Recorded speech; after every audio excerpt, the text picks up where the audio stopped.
Welcome, Dolores Huerta and Gregory Nava.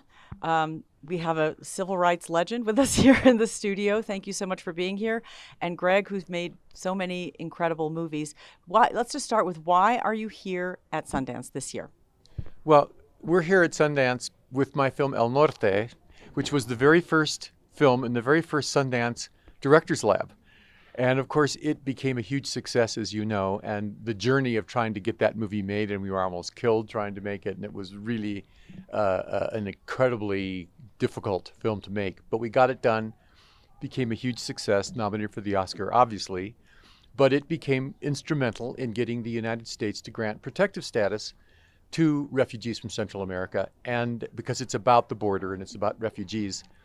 So it ended up saving thousands of lives. But today, it's being shown here to celebrate the Sundance Lab, but also to focus on the border and immigration, because the message of the movie is really more relevant today than when it was originally made. So remind us what year El Norte came out. It was released in 1984. 1984. So we're Yes.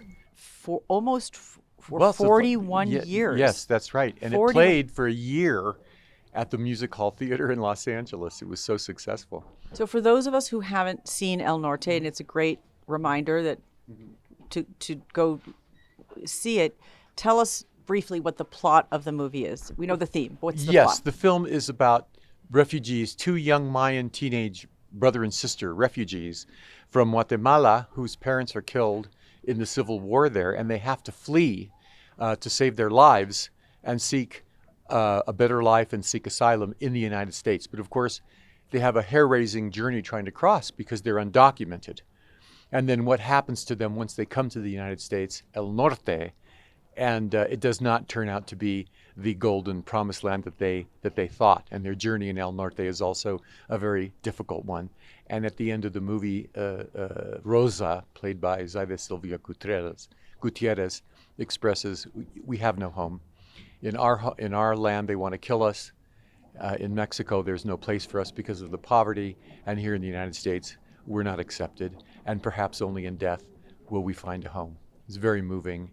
And I think it expresses so much of what refugees today feel, lost and homeless.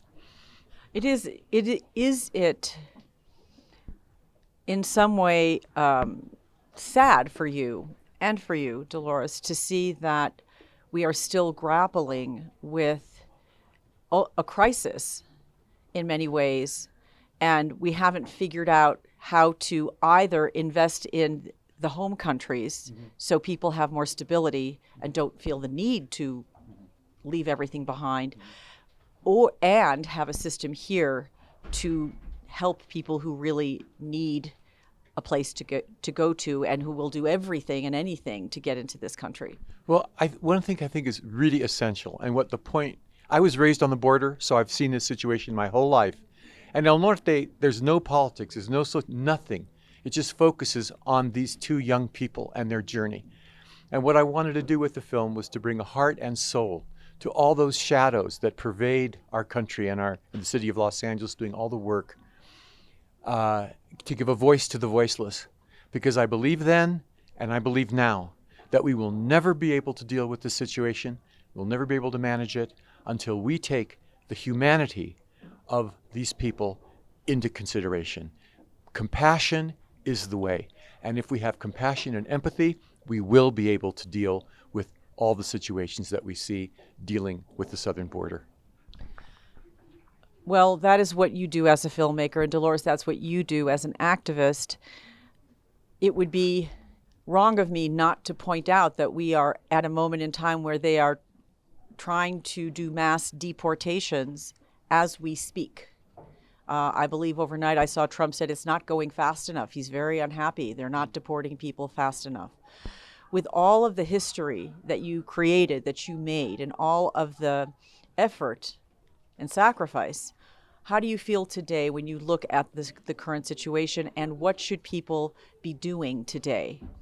Well, there's so many things that we have to do in our United States because we have actually created a lot of the problem of why people have to leave their home countries. Some of our practices that our corporations were involved in some of these countries, exploiting the resources, and especially in Guatemala as an example. And even in Venezuela, where a lot of refugees have come recently, we had economic sanctions against Venezuela, and that made it very difficult for people to live in Venezuela. And the other thing is that people don't understand when we talk about immigrants, the true immigrants to the United States were from Europe, like my great grandmother who came from Spain and one of my great grandfathers who came from England. The indigenous people that are shown in El Norte are the people that belong to this land, the North American continent, the South American continent. This is their land. And yet we treat them as if they were strangers. And again, the one thing about El Norte is that it shows the sacrifices that they have to make to be able to get here in the United States. One thing I like to point out, like say from Central America, every day in the United States, we buy bananas. We consume, jillions of bananas every day. Does the money go to the people in Central America? No, it goes to Chiquita Banana, it goes to Dole Banana, it goes to the 50 banana companies, corporations in the United States of America. And if that money went directly to the people there wouldn't be the kind of poverty. And then we have to look at climate change. We have to look at climate change because we know that with climate change, many of them are losing their crops. And, they're not going to die of starvation. They're going to leave. I want to ask you something. Mm-hmm. If you could say something to Donald Trump today, what would it be? I would say deporting people is not going to disrupt so many lives because we have families that have children in schools and maybe the parents are not documented, but their children are. You are hurting the economy. Right now, with the deportations that they've already made, many of the businesses are hurting. A lot of our rural areas, especially the Central Valley of California, where I live in Bakersfield, California, people depend on the money that the undocumented people spend in their communities. And now many of them are not going to work. They're afraid, the ones that are being deported. So it has effects up and down the economy. So what would you tell him? I would say to them, do not deport people. People are working. Do not target them and make them all look at we're all criminals. I mean, this is ridiculous and it's wrong and it's racist and he should stop this. And he is demonizing the working people that are doing so much of our work in our American economy, especially the people that are feeding him, the farm workers. Same question. I got to say something. We brought Dolores to Sundance and we did a big panel with all these young filmmakers, right?